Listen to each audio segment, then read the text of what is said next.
जूठा खाना निषेध है, ऐसे व्यक्ति का जूठा नहीं खाना। गुरुजी ने क्या कहा? ऐसे व्यक्ति का। अब उसमें सब आ गए भाई, उसमें आपका पति भी आ गया, बाहर वाला भी आ गया, भगत भी आ गया, सब आ गया। ऐसे व्यक्ति का जूठा नहीं खाना जो शराब, मांस, तमाकू, अंडा, बियर, अफीम, गांजा आदि का सेवन करता हो। नंबर 10, नियम नंबर 10, संत रामपाल जी की भक्ति को सफल करने के लिए नियम नंबर 10, सत्यलोक गमन, देहांत के बाद क्रियाकर्म निषेध। यानी किसी की भी मृत्यु के बाद में जो पंडितों के द्वारा, मुल्ला मौलवियों के द्वारा जिस समाज में जैसी भी धारणा परंपरा प्रचलित है, हमने उसमें किसी प्रकार का कोई सहयोग नहीं करना है। करना तो बहुत दूर की बात है, हमने सहयोग भी नहीं करना है। सत्यलोक गमन, देहांत के बाद क्रियाकर्म निषेध।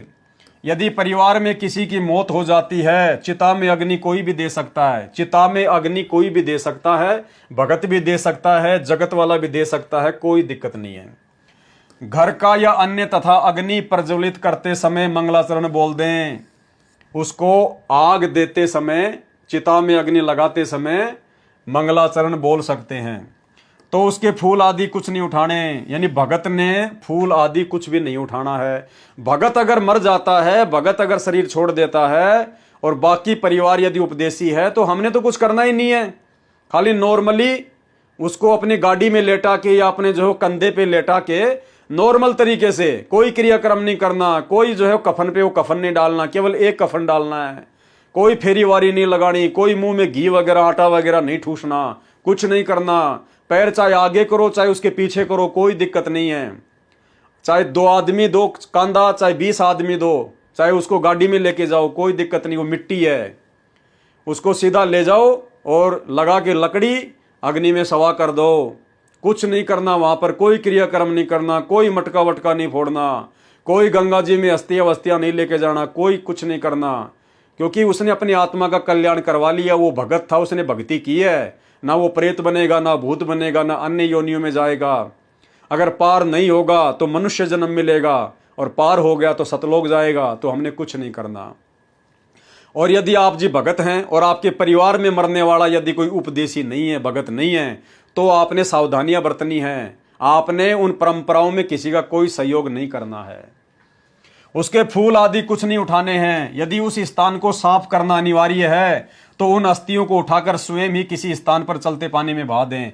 कहीं भी कोई नहर में अस्थियों को डाल दें, उनको गंगा जी ले जाने की आवश्यकता नहीं है। उस समय मंगलाचरण उच्चारण कर दें। अस्थियों को गंगा जी में फेंकते समय मंगलाचरण बोल दें। न पिंड आदि भरवाने हैं, न 13वीं, न 6 माही, न बरसोदी, पिंड भी नहीं भरवाने हैं, तथा श्राद्ध आदि कुछ नहीं निकालना, क्योंकि वो भूत नहीं बनने वाला। कौन? जो भगत, जिस भगत ने शरीर छोड़ दिया, हमने उसके पिंड नहीं भरवाने। और कोई जगत वाला है, उसने शरीर छोड़ दिया, तो भी हमने पिंड नहीं भरवाने, क्योंकि हम उन उल्टी साधनाओं में सहयोग नहीं कर सकते। हमारे करने से उसकी भूत योनि छूटने वाली नहीं है। भूत योनि तो समय रहते सतगुरु की शरण में आके भक्ति करता तो ही छूट सकती थी।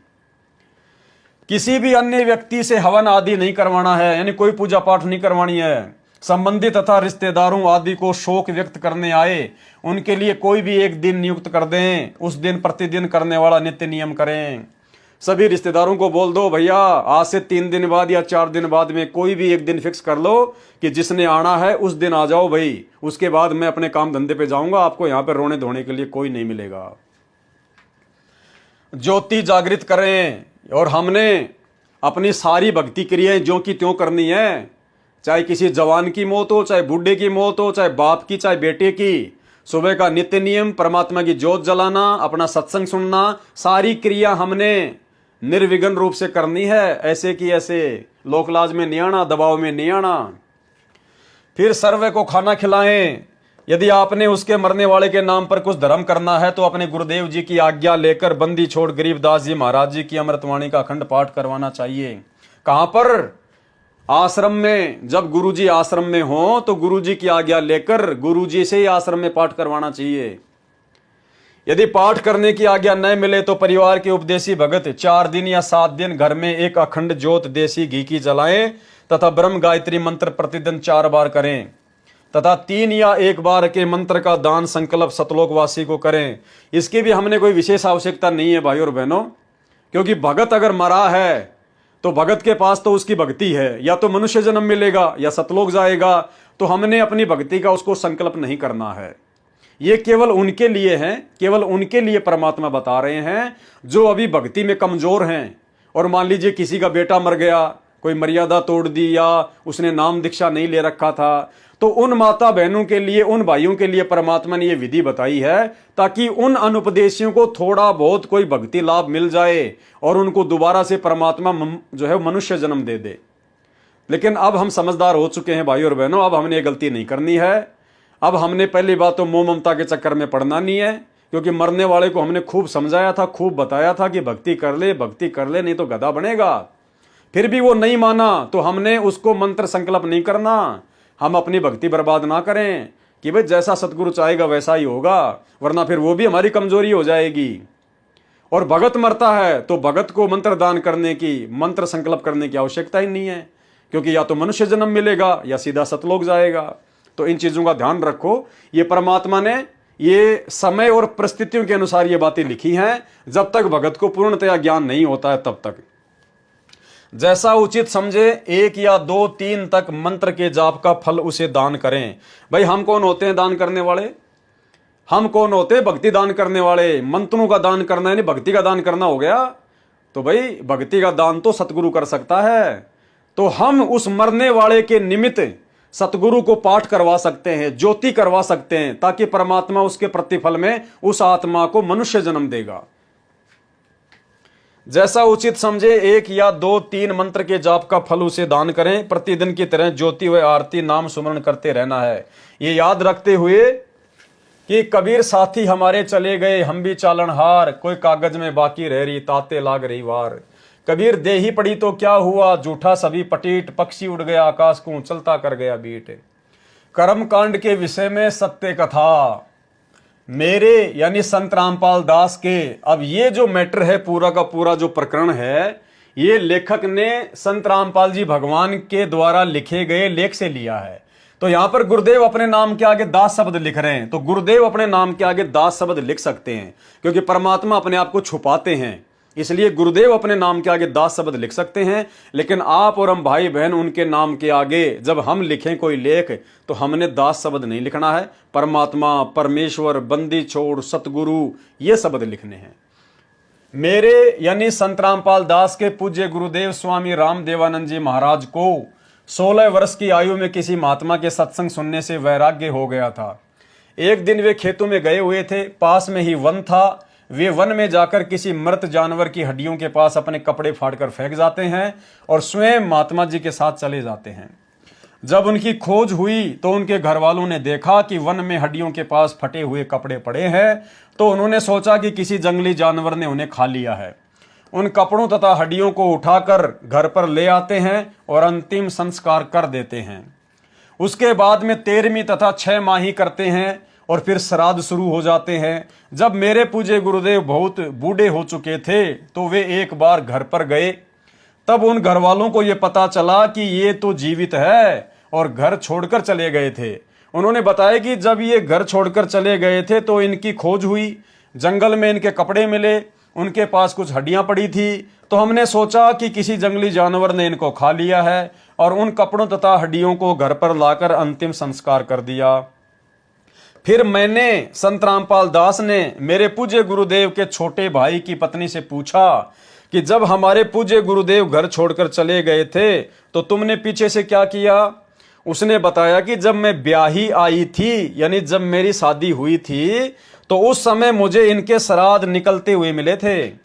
मैं अपने हाथों से इनके लगभग 70 श्राद्ध निकाल चुकी हूं।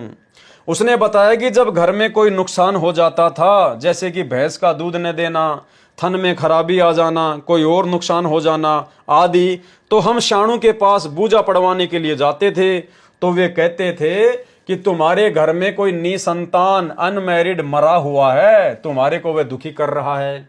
फिर हम उसके कपड़े आदि देते। तब मैंने कहा कि ये तो दुनिया का उद्धार कर रहे हैं, ये किसको दुख दे रहे थे, ये तो अब सुखदाता हैं। फिर मैंने, संत रामपाल जी महाराज ने, अब ये लेखक ने अपनी गलती कर दी। यहां पर अब ये लेखक ने अपनी गलती, क्योंकि लेख लिखा जा रहा है संत रामपाल जी के द्वारा और फिर यहां पर यह जबरदस्ती कोष्टक में लिख दिया संत रामपाल जी महाराज ने, क्योंकि संत रामपाल जी कभी भी अपने नाम के साथ में महाराज शब्द नहीं लगाएंगे, लेकिन ये लेखक ने गलती से लगा दिया। अगर संत रामपाल जी का कोई भगत अगर लिख रहा है तो वो संत रामपाल जी महाराज लिख सकता है, लेकिन संत रामपाल जी अपने लिए महाराज शब्द का यूज नहीं करेंगे। फिर मैंने संत रामपाल जी महाराज ने उस वरदा से कहा कि अब तो ये आपके सामने है, अब तो ये व्रत की साधना जैसे श्राद्ध निकालने बंद कर दो। तब उसने कहा कि यह तो पुरानी रिवाज है, ये कैसे छोड़ दूं। अर्थात हम अपनी पुरानी रिवाजों में इतने लीन हो चुके हैं कि प्रत्यक्ष प्रमाण होने पर भी वह गलत कर रहे हैं और छोड़ नहीं सकते। इससे प्रमाणित होता है कि श्राद्ध निकालना, पितृ पूजा करना आदि सब व्यर्थ है। नियम नंबर 11, बच्चे के जन्म पर शास्त्र विरुद्ध पूजा निषेध है। घर में बच्चे का जन्म होने पर शास्त्र विरुद्ध जो पूजा पाठ है, जो छठी है, जन्मदिन मनाना है, ये हमने बिल्कुल नहीं करना है। बच्चे के जन्म पर कोई छठी आदि नहीं मनानी है। सूतक के कारण प्रतिदिन की तरह करने वाली पूजा, भक्ति, आरती, ज्योति जगाना बंद नहीं करना है। यानी जब जन्म होता है और जन्म के समय जो पूजा पाठ की जाती है उसको कहते हैं सूतक, और किसी की मृत्यु हो जाती है और उसके बाद जो पूजा पाठ की जाती है उसको कहते हैं पातक। तो सूतक हो चाहे पातक हो, चाहे किसी का जन्मदिन हो, चाहे मरण दिन हो, हम भक्तों ने जो भक्ति हमारे गुरुदेव ने हमें दे दी है, तीनों समय की आरती, मंत्र जाप करना, सत्संग सुनना, ज्योत जलाना, ये हमने बिल्कुल भी नहीं छोड़ना है, बिल्कुल भी। बच्चे के जन्म पर कोई छठी आदि नहीं मनानी है। सूतक के कारण प्रतिदिन की तरह करने वाली पूजा, भक्ति, आरती, ज्योति जगाना आदि बंद नहीं करनी है। इसी संदर्भ में एक संक्षिप्त कथा बताता हूं कि एक व्यक्ति की शादी के 10 वर्ष बाद पुत्र हुआ था।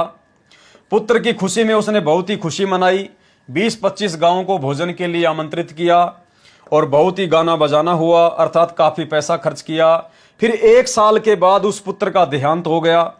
फिर वही परिवार टक्कर मारकर रोता है और अपने दुर्भाग्य को कोसता है। इसलिए कबीर साहिब हमें बताते हैं, कबीर बेटा जाया खुशी हुई, बहुत बजाए थाल, ये तो आना जाना लग रहा ज्यों कीड़ी का नाल। कबीर पतझड़ आवत देख कर बन रोवे मन माही, ऊंची डाली पात थे अब पीले हो जाई। कबीर पात झड़नता यूं कहे, सुनो भाई तरवर राय, अब के बिछड़े नहीं मिला, ना जाने कहां गिरेंगे जाए। कबीर तरवर कहता पात से, सुनो पात एक बात, यहाँ की याही रीत है, एक आवत एक जात। नंबर 12, नियम नंबर 12, संत रामपाल जी की भक्ति को सफल करने के लिए देई धाम पर बाल उतरवाने जाना निषेध है। बच्चे के किसी देई धाम पर बाल उतरवाने नहीं जाना है। जब देखो बाल बड़े हो गए कटवा कर फेंक दो। एक मंदिर में देखा कि श्रद्धालु भगत अपने लड़के या लड़कियों के बाल उतरवाने आए। वहां पर उपस्थित नाई ने बाहर के रेट से 3 गुना पैसे लिए और 1 कैंची भर बाल काटकर माता पिता को दे दिए। उन्होंने श्रद्धा से मंदिर में चढ़ा दिए। पुजारी ने एक थैले में डाल लिए, रात्रि को उठाकर दूर एकांत स्थान पर फेंक दिए। ये केवल नाटकबाजी है। क्यों न पहले की तरह स्वाभाविक तरीके से बाल उतरवाते रहें तथा बाहर डाल दें। परमात्मा नाम से प्रसन्न होता है, पाखंड से नहीं होता है। और आजकल तो भाई और बहनों, बड़े बड़े मंदिरों में, जो तिरुपति बालाजी का मंदिर है, वहां पर तो लेडीजें भी अपने बाल बिल्कुल सारे साफ करवा लेती हैं और वो बाल विदेशों में एक्सपोर्ट होते हैं, विग बनाने के काम में आते हैं। यानी ये बाल उतरवाना भी आजकल एक बिजनेस बन गया, धंधा बन गया है। तो हमने इस पाखंड पूजा में बिल्कुल भी सहयोग नहीं करना है और ना हमने इस प्रकार से अपने बच्चों के किसी भी देवी धाम पर बाल उतरवाने हैं। नियम नंबर 13, नाम जाप से सुख। नाम उपदेश को केवल दुख निवारण की दृष्टि से नहीं लेना चाहिए, बल्कि आत्म कल्याण के लिए लेना चाहिए। फिर सुमरण से सर्व सुख अपने आप आ जाते हैं। कबीर सुमरण से सुख होता है, सुमरण से दुख जाए, कहे कबीर सुमरण किए साईं माही समाए। यानी सतगुरु से दीक्षा केवल किसी परेशानी की वजह से ही नहीं लेनी चाहिए। ठीक है, आप परेशान है, भूत प्रेत की बाधा से परेशान है, आर्थिक मंदी से परेशान है, घर की किसी अन्य परेशानी से दुखी हैं, किसी ने आपको संत रामपाल जी के बारे में बता दिया कि हमारे गुरुजी से नाम लेते सारे सुख हो जाते हैं, और नाम आपने ले लिया, ज्ञान आपने सुना नहीं, तो भाई और बहनों, आप ज़्यादा दिन तक भक्ति मार्ग पर टिक नहीं पाओगे। आपको कोई भी भ्रमित कर देगा, कोई भी आपको विचलित कर देगा। तो ठीक है, यदि आपने इस प्रकार दुखों से दुखी होकर भी नाम उपदेश लिया है, तो सतगुरुदेव भगवान कहते हैं उसके बाद में ज्ञान जरूर सुनो, सत्संग रह रह के सुनो, क्योंकि हमने तो अपनी आत्मा का कल्याण करवाना है। अगर आत्मा का कल्याण नहीं हुआ तो ये दुख तो अगले जन्म में फिर ज्यों के त्यों आएंगे। इसलिए हमने तो सदा सदा का ये रोग कटवाना है। इसलिए मात्र दुख निवारण के लिए ही उपदेश नहीं लेना चाहिए, बल्कि अपने आत्म कल्याण के लिए नाम लेना चाहिए। उसके बाद ये सर्व दुख निवारण तो परमात्मा रुंगे में करेगा, वैसे ही करेगा। नियम नंबर 14, व्यभिचार निषेध है। अब ये जो नियम है भाई और बहनों, इसको बहुत सावधानी से पढ़ना है। ये जगत वालों से ज्यादा उन भक्तों के लिए विशेष नियम है जो सतगुरु से उपदेश प्राप्त कर चुके हैं। ये उनके लिए विशेष नियम है। व्यभिचार, व्यभिचार का मतलब होता है अनावश्यक शारीरिक संबंध बनाना, या वैसे भी किसी माता बहन के साथ में जबरदस्ती शारीरिक संबंध बनाना, उसको कहते हैं व्यभिचार। क्या कह रहे हैं परमात्मा? व्यभिचार निषेध है। पराई स्त्री को माँ बेटी बहन की दृष्टि से देखना चाहिए, व्यभिचार महापाप है। जैसे गरीब पर द्वारा स्त्री का खोल है, 70 जन्म अंधा हो डोल है। सुरापान मदमासाहारी गमन करे भोगे पर नारी, 70 जन्म कटत है शीशम, साक्षी साहिब है जगदीशम। पर नारी ना परसियो मानो वचन हमार, भवन चतुर्दस्ता सिर त्रिलोकी का भार। पर नारी ना परसियो सुनो शब्द सल्तंत, धर्मराज के खंभ से अर्धमुखी लटकंत। और ज्ञान गंगा पुस्तक में परमात्मा ने इसी व्यभिचार वाले नियम को लिखते हुए नीचे लिखा है कि अनावश्यक भोग विलास वर्जित है। यानी जो भगत भाई बहन उपदेश प्राप्त हैं, सतगुरु से उपदेश ले चुके हैं और जिनके बेटा बेटी हो चुके हैं, तो परमात्मा ने उसके बाद अनावश्यक भोग विलास के लिए मना किया है।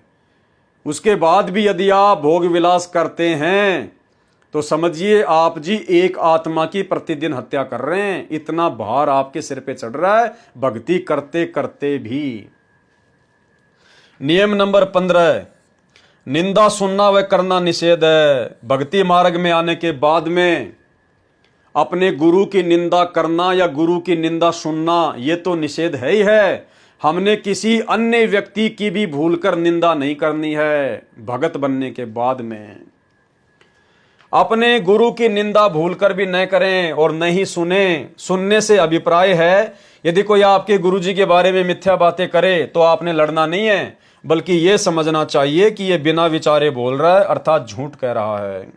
गुरु की निंदा सुने जो काना, ताको निश्चय नरक निदाना। और अपने मुख निंदा जो कर ही, शुक्र समान गर्भ में पढ़ी। जो अपने मुंह से अपने गुरु जी की निंदा करता है, कहते हैं वो तो कुत्ते और सुअर की योनि में जाएगा। और कहते हैं गुरु की निंदा सुने जो काना, जो अपने गुरु जी की निंदा कानों से भी सुनता है, कहते हैं उसको भी नरक मिलेगा। अब सुनने का अभिप्राय क्या बताया परमात्मा ने? जैसे आप किन्हीं लोगों के बीच में बैठे हैं, आप किसी ट्रेन में यात्रा कर रहे हैं, किसी बस में यात्रा कर रहे हैं और कोई ज्ञान चर्चा चल गई और कोई व्यक्ति आपके गुरु जी के बारे में झूठ कह रहा है, निंदा कर रहा है, चुगली कर रहा है, उल्टी सीधी बातें कह रहा है, तो आप लोगों ने उनकी बातों का बुरा नहीं मानना, आपने उनकी बातों को अपने दिल पे नहीं लेना। वो चाहे कितना ही गुरुजी के बारे में उल्टा बोले कि तुम्हारा गुरु तो व्यभिचार करता है, मैं तुम्हारे गुरुजी के गांव का हूं, तेरा गुरु और मैं दोनों एक स्कूल में पढ़ा करते थे, मैं अच्छे से जानता हूं, वो बीड़ी पिया करता था, शराब पिया करता था, यानी वो कुछ भी कहे, हमने उसकी बातों को बिल्कुल महत्व नहीं देना है। तो इस प्रकार से वो कह रहा है और हम सुन रहे हैं, लेकिन हमारे दिल में कोई जगह नहीं बन रही कि यार ये नादान है, मूर्ख आदमी है, मेरे से ज्यादा मेरे गुरुजी को जानता है क्या, ये निकम्मा आदमी झूठ बोल रहा। तो हमने उसकी बातें सुनकर भी नहीं सुनी, यानी हमने उसकी बातों को अनदेखा कर दिया। और एक होता है कि वो व्यक्ति कह रहा है और हमारे अंदर कच्चापन आ गया कि यार हो सकता है यार ये गुरुजी का गांव का है, ये झूठ क्यों बोलेगा, हो सकता है हमारे गुरुजी ने ऐसा काम किया हो। तो आपने वो बातें सुन ली और सुन ली तो अगला जन्म कुत्ते का और सूअर का। तो कहते हैं गुरु की निंदा सुने जो काना, ताको निश्चय नरक निदाना। अपने मुख निंदा जो करी, शुक्र समान गर्भ में पढ़ी। निंदा तो किसी की भी नहीं करनी है और ना ही सुननी है, चाहे वह आम व्यक्ति ही क्यों ना हो। कबीर साहब कहते हैं तिनका कभू ना निंदिए, जो पांव तड़े होए, कबहू ऊंट आखन पड़े, पीर गनेरी होए। गुरुदेव कहते हैं निंदा तो हमने किसी रास्ते के तिनके की भी नहीं करनी है। ना जाने कब हवा चले और वो उठकर हमारी आंख में गिर जाए और बहुत पीड़ा हो जाती है। तो कहते हैं तिनका कबू ना नींदिए, जो पांव तले होए, कब हूं उठ आंखन गिरे, फिर पीड़ा गनेरी होई। नियम नंबर 16, गुरु दर्श की महिमा, यानी गुरु दर्शनों की कितनी बड़ी महिमा, कितना बड़ा पुण्य है, कितना फल है।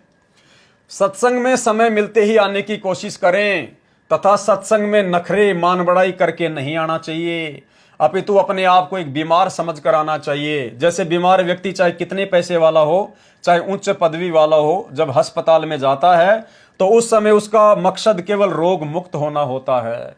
जहां डॉक्टर लेटने को कहे लेट जाता है, बैठने को कहे बैठ जाता है, बाहर जाने का निर्देश मिले बाहर चला जाता है, फिर अंदर आने के लिए आवाज आए चुपके से अंदर आ जाता है। ठीक इसी प्रकार यदि आप सत्संग में आते हो तो आपको सत्संग में आने का लाभ मिलेगा, अन्यथा आपका आना निष्फल है। सत्संग में जहां बैठने को मिल जाए वहीं बैठ जाएं, जो खाने को मिल जाए वही परमात्मा कबीर साहिब की रजा से प्रसाद समझकर खाकर प्रसन्न चित रहें। अब इसमें थोड़ी सी हमने सावधानी बरतनी पड़ेगी भाई और बहनों, क्योंकि वर्तमान में हमारे गुरुदेव भगवान आश्रमों में नहीं है। वर्तमान में हमारे गुरुदेव भगवान हिसार जेल में शरीर रूप में बैठे हुए हैं और उन्होंने हमें सत्संग कर करके मेमोरी में भर के टीवी चैनलों पे आ रहे हैं, मेमोरी कार्ड में भरे हुए हैं। हमें उन्होंने बहुत सारे सत्संग अपने डीवीडी में, सीडी में जगह जगह उपलब्ध करवा रखे हैं। तो गुरु जी की गैर हाजिरी में आपने सत्संग सुनने के लिए किसी भी आश्रम में नहीं जाना चाहिए। और वैसे भी वर्तमान में गुरुदेव भगवान के नाम की आड़ में जो जगह जगह ये सतलोक आश्रम खोल दिए गए हैं, यहाँ केवल सिवाय पाखंड के और कुछ नहीं हो रहा है। आप भक्तों के समय की और समासों की बर्बादी के अलावा कुछ नहीं हो रहा, आपकी मर्यादा तुड़वाने के अलावा वहां पर कुछ नहीं हो रहा है। तो भाई और बहनों, वर्तमान में इन फर्जी आश्रमों में जाने से बचें। परमात्मा ने हमें घर घर में सत्संग उपलब्ध करवा रखे हैं। आप यूट्यूब पर सुनिए, फेसबुक पर सुनिए, मेमोरी कार्ड में है, आपके मोबाइल में है। आपने सत्संग के लिए कहीं जाने की आवश्यकता नहीं है। हाँ, बकवाद करने के लिए आप जाना चाहें तो आश्रमों में जाइए, घूमने के लिए, मनोरंजन के लिए, टाइम पास के लिए जाना चाहते हैं तो आपकी मर्जी है। अगर आप ये कहते हैं कि मैं सत्संग सुनने जाता हूं तो ये आपकी सबसे बड़ी महामूर्खता है। ना तो उन आश्रमों में सत्संग होता है, और यदि सत्संग वहां पर सीडी डीवीडी में लगा भी दिया जाएगा, उस भीड़ में आप उस प्रकार शांति से सत्संग नहीं सुन सकते जिस शांति से आप अपने घर पर बैठकर सुन सकते हैं। तो जिस सत्संग को सुनने के लिए, भीड़ भाड़ वाले सत्संग को सुनने के लिए, शोर शराबे वाले सत्संग को सुनने के लिए आप जी अपने घर से सैकड़ों रुपया किराया का लगा के और 100, 200, 500 किलोमीटर की यात्रा तय करके अपना समय बर्बाद करके जा रहे हैं, अरे उतने में तो आप अपने घर पे बैठ के पूरी सीडी देख लोगे, पूरे 20 सत्संग सुन लोगे शांति से। तो वर्तमान में जो ये कहता है कि मैं सत्संग सुनने जा रहा हूं, तो भाई वो झूठ बोल रहा है, वो पाखंड कर रहा है।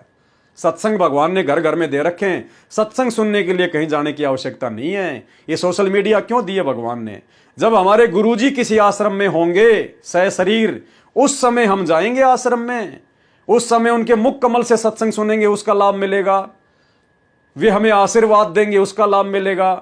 साक्षात अपने गुरुजी के दर्शन करेंगे, साधु दर्शन का लाभ मिलेगा। और वर्तमान में गुरुजी जेल में बैठे हैं, ना तुम्हें साक्षात गुरुजी दर्शन दे रहे, ना साक्षात गुरुजी अपने मुख कमल से हमें सत्संग सुना रहे, ना गुरुजी हमें आशीर्वाद दे रहे। तो भाई वो आशीर्वाद तो घर पर भी ले लो, टीवी से, मोबाइलों में रोजाना मिलता है हर सत्संग के बाद में। तो वर्तमान में सिवाय दान धर्म के नाम पर, ज्योति पाठ के नाम पर लुटने पिटने के अलावा, अपनी मर्यादा तोड़ने के अलावा उन आश्रमों में कुछ भी नहीं है। बाकी आपकी मर्जी है, धक्के खाने तो खाओ, परमात्मा किसी के साथ जबरदस्ती नहीं करेगा। कबीर संत मिलन को चालिए, तज माया अभिमान, जो जो कदम आगे रखे तो त्यों यज्ञ समान। अब आप जी इन आश्रमों में जाते हो, आपको संत कहां मिल रहा है? संत तो हिसार जेल में बैठा है, फिर आपको इन आश्रमों में क्या मिलेगा?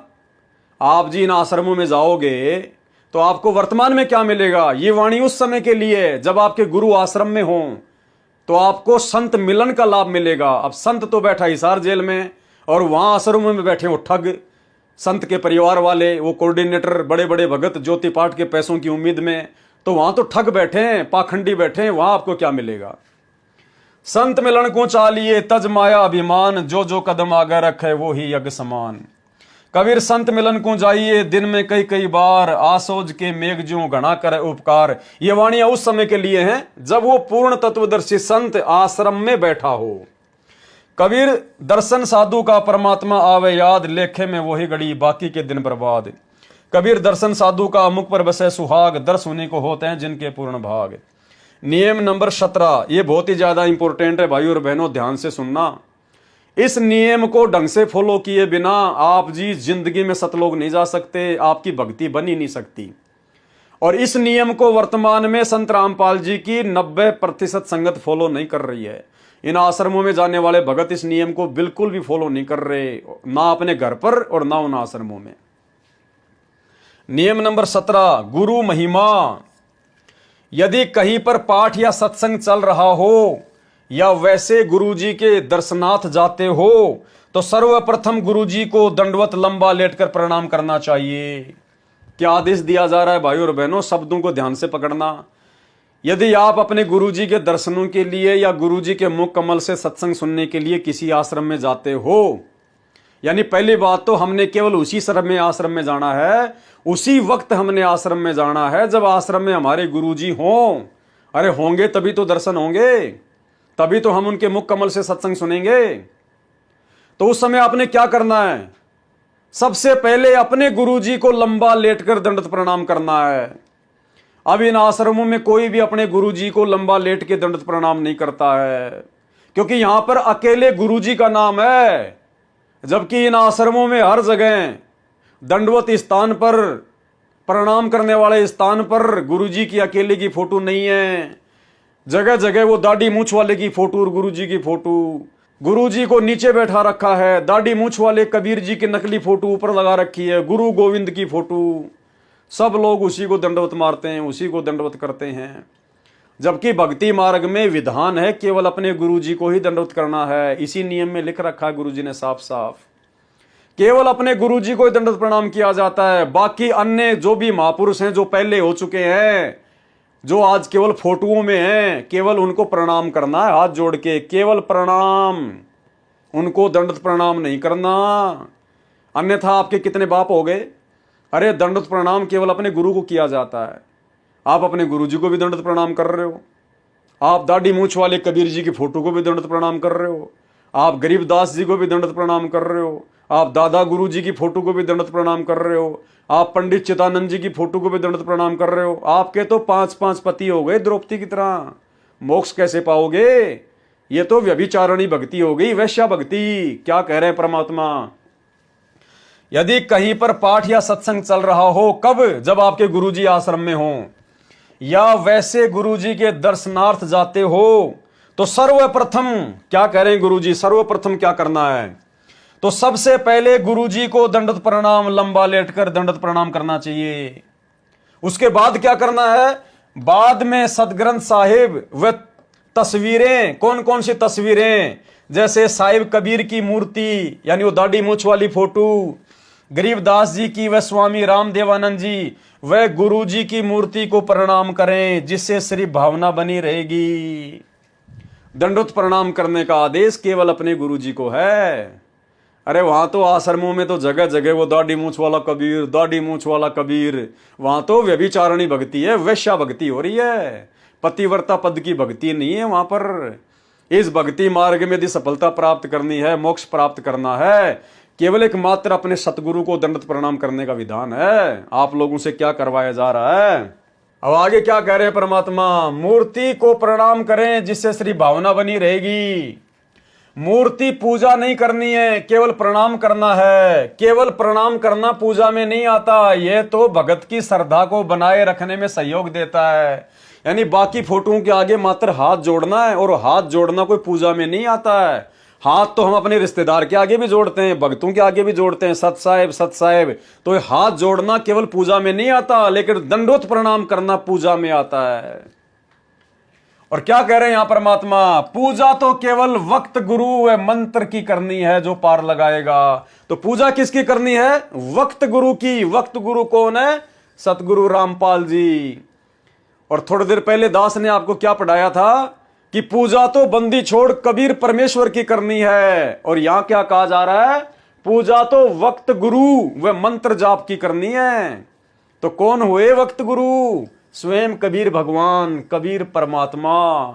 भाई और बहनों, केवल इसी प्रकार से संकेत ही मिलेंगे।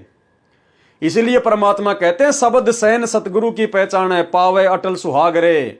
गुरुजी स्पष्ट रूप से खोल के नहीं बताएंगे, ये संकेत हैं जो उन्होंने कर दिए कि दंडवत प्रणाम केवल अपने गुरुजी को करना अगर भक्ति सफल करनी है तो।